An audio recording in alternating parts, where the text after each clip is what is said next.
Olá, meu nome é Paulo Miyamoto, sou consultor de melhoria de processo.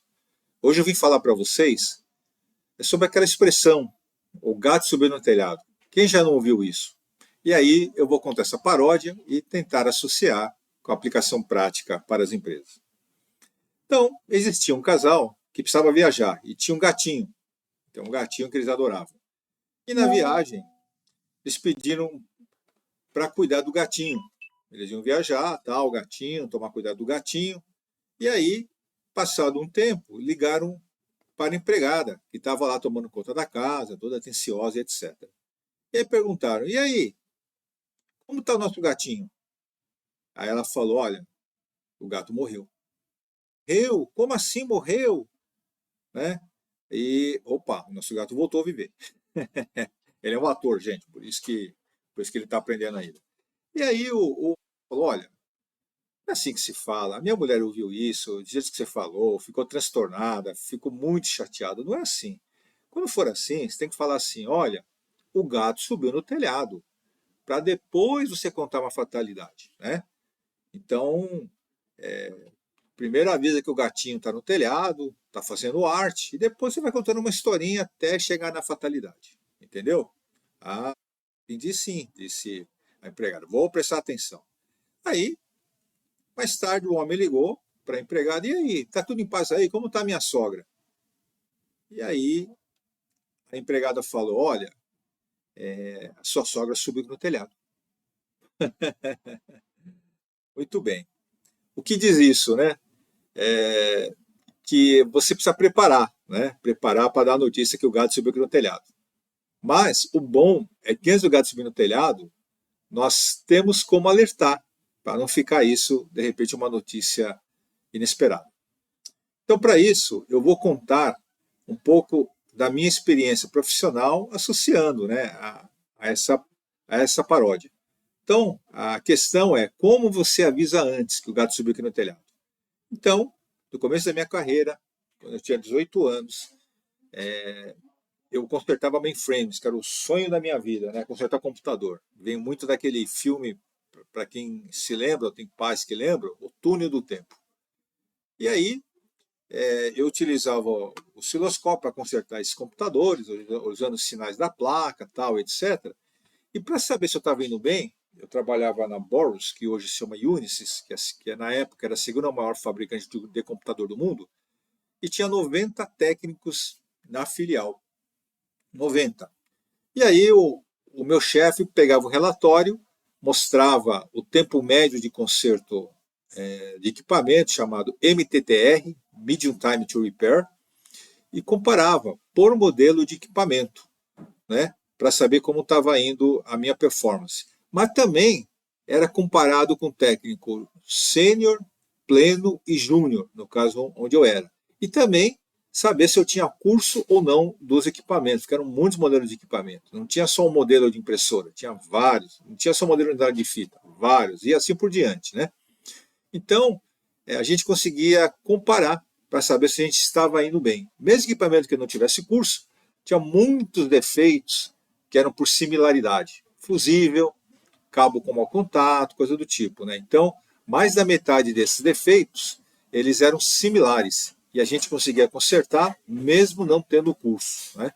Mas era um ótimo parâmetro para a gente ser medido e saber da nossa performance. Bom, passado um tempo, eu fui trabalhar na IBM. E na IBM, conforme eu fui crescendo lá dentro, fui pegando cargos de liderança, de gerência, e a gente tinha avaliação, eu conhecia a avaliação de 360 graus. E a avaliação de 360 graus é uma avaliação onde você faz com vários colegas e também fornecedores, né? Então funciona mais ou menos que nem uma roda viva.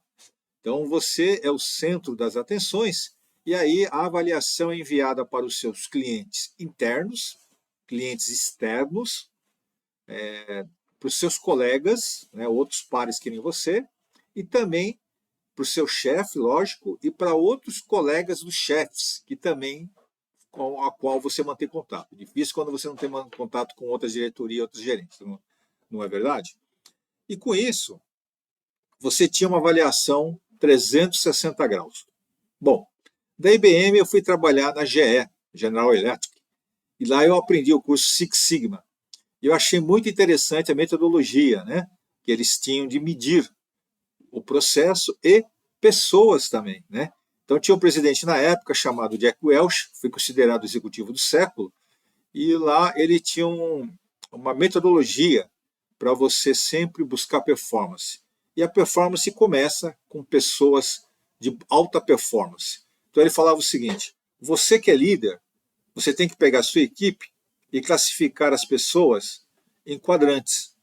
Então, esses quadrantes que você classifica as pessoas, basicamente são 4. Né? Então, lá na época, ele falava assim: olha,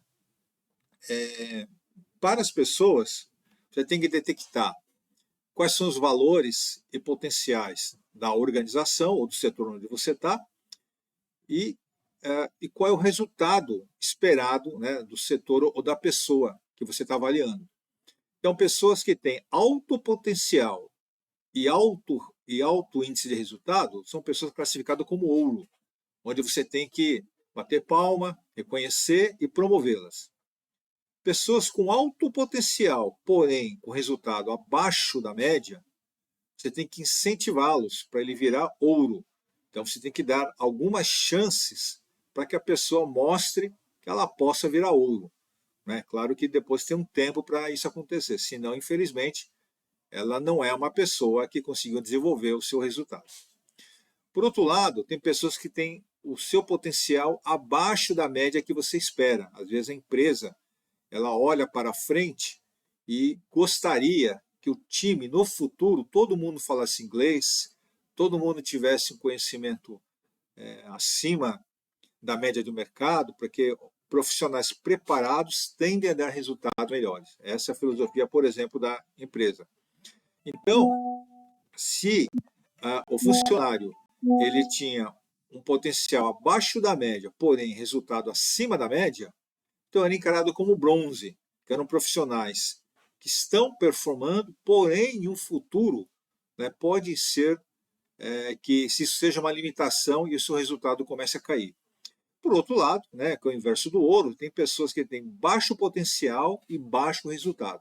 Então, o Jack Welch falava, olha, infelizmente esses casos, se a pessoa está sabendo que ela está com esse resultado, baixo potencial, e ela não corre atrás, infelizmente, você tem que convidá-la a sair, né? Porque nós queremos da empresa pessoas no futuro somente de alto potencial e alto resultado. Né? Então ele falava que isso também vale para a liderança.